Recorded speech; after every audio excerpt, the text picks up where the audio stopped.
give you Carey Casey.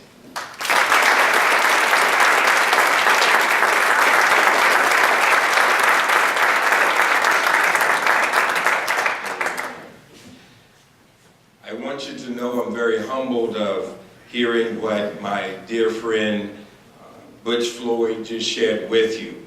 I need to carry him with me when I travel, and he can share that everywhere. Yes, indeed. I'm a little embarrassed in hearing what Butch stated, and one of the blessings in being African American and being black is when you get embarrassed, you do not turn red. Amen. And so, Butch, I'm okay. I'll stand here and look fine. But Butch, he would turn red. But thank you so much for those excellent, kind remarks. I'm honored that you would give me the privilege to come and share. God is up to something. But I do thank God for Butch and for his bride, Debbie. And even as you look at them, as I stand here right now, what you see right there is what will change America. Of where you literally see the granddaughter sitting on the grandmother's lap, daring to be different in this great country, and what the others that shared here, unbelievable. But it takes, Greg, and I'm proud of what you and your bride are doing, as well as your board. I do not take it lightly in coming to share with you today. This is not another talk. I travel from anywhere from the White House to the outhouse, and I don't know how you voted, and I know everybody's discussing health care and all of that, but I have the privilege also to be on the White House Task Force for Responsible Fatherhood. Our president don't agree with all the policies, but has what you call a father wound. His daddy was not there.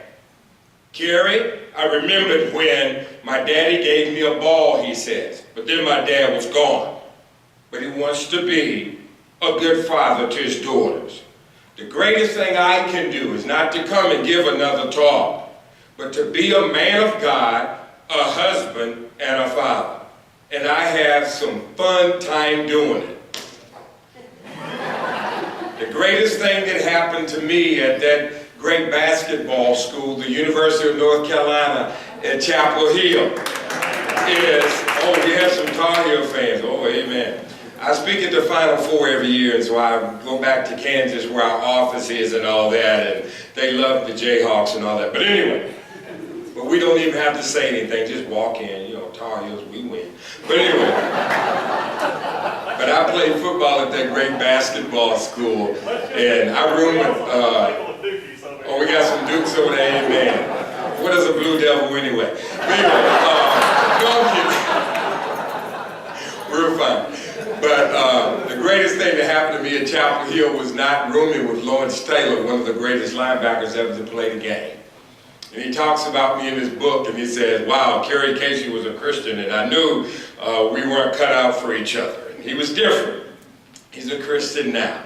But I think about rooming with him and playing ball and playing here in Fulton County Stadium.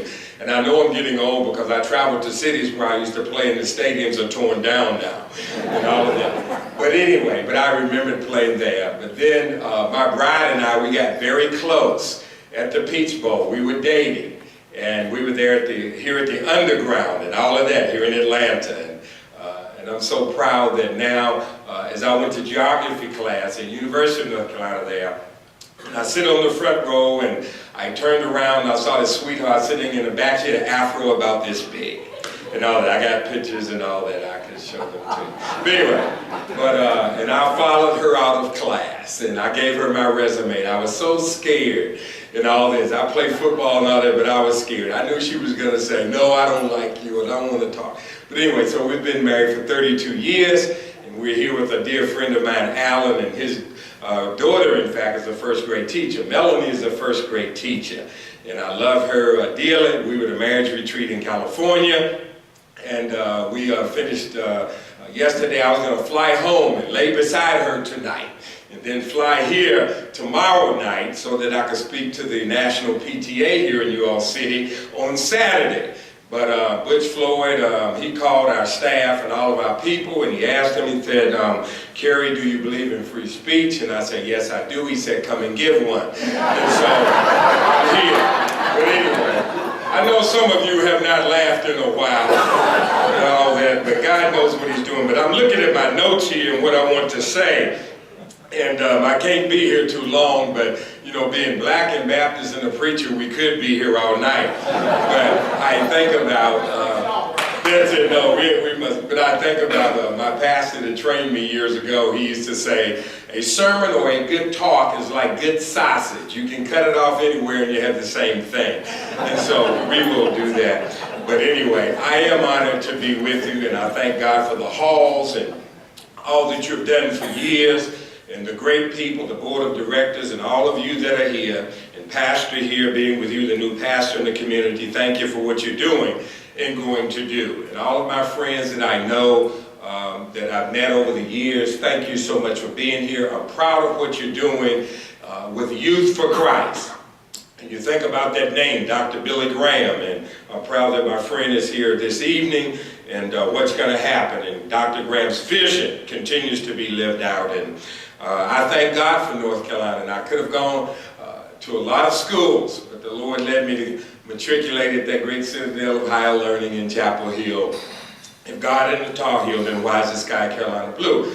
But anyway, we can't beat Georgia on you all's worst day in some school. But I think about Dr. Billy Graham, and I remember being there at Chapel Hill, and we would go to FCA meetings. I was playing ball, and then there was a tall white gentleman that would be there at the meetings, and Carey, you need anything, I'm here for you. And then he would take me out to get ice cream after FCA meetings. He would take me to his home. I would babysit his kids, and there were pictures of Dr. Graham around the home and all this, you know. And this gentleman, he in fact was a dentist, and he did very well. They were wealthy and had a beautiful home and all of that. And so they had pictures of Dr. Graham, and I remember I was having dinner with them one evening with this family. They had 3 children, and the lady had an apron on and all this. She would cook, and she was very nice and all of this. And so one evening we were sitting there having dinner, and I said, wow, y'all must really like Billy Graham, don't you? And all this, and so they laughed. And so his name is Danny Lotz. He's Ann Graham Lotz's husband. And so I said, oh, that's Ann's dad. And I'm like, oh, man. And I looked at her nose and I said, yeah, that's Doc's daughter. But anyway, but Dr. Graham, eventually, I was privileged to meet him, and he, bless his heart, he paid all of my money to go to seminary in Boston, and put food on the table, a Similac in my little girls' mouths that love the Lord now. And I will forever be grateful for Dr. Graham. And he, in fact, wrote a book a few months ago, and he's 90 years of age. And my office, they call Dr. Graham's office, they write him, and you know, can he write an endorsement for Carey? Well, he can't see well, he cannot hear well. He's 90 years of age now, and all of this. And so you have to, when you play ball, you got to figure out a way to get down the field. So I said, well, I'll call Ann. And so I called Ann, I said, wrote a book, and well, send us the manuscript. We're going to see Dad next week. This was last year during Thanksgiving, so they took the manuscript. Oh, Carey, yes, oh yes, we need to write something for it. And Dr. Graham can't see, so he told them what to write and all this. So he wrote an endorsement for the book. And I remember Carey when he was young, going to seminary and all this. He loves leading people to Christ, and whatever book that he writes, you should buy it. And so I'm going to use that on all the books that I write, even after he goes to glory, but we will. But anyway, oh my goodness, I'm taking too much time. But anyway, but the greatest thing happened to me, as I stated, is studying there at Chapel Hill and going to geography class and meeting my bride Melanie. But through that union, now we have Christy, who is married to a high school principal, and she will have a little boy in January. And then we have Patrice, who has a little boy, and she's married, lives in Jackson, Mississippi. And she will have a daughter in March. And then my son Marcellus, who you mentioned is a chaplain at the University of Illinois, he has a little daughter that's 2. And this past Sunday, they had another little daughter. So I have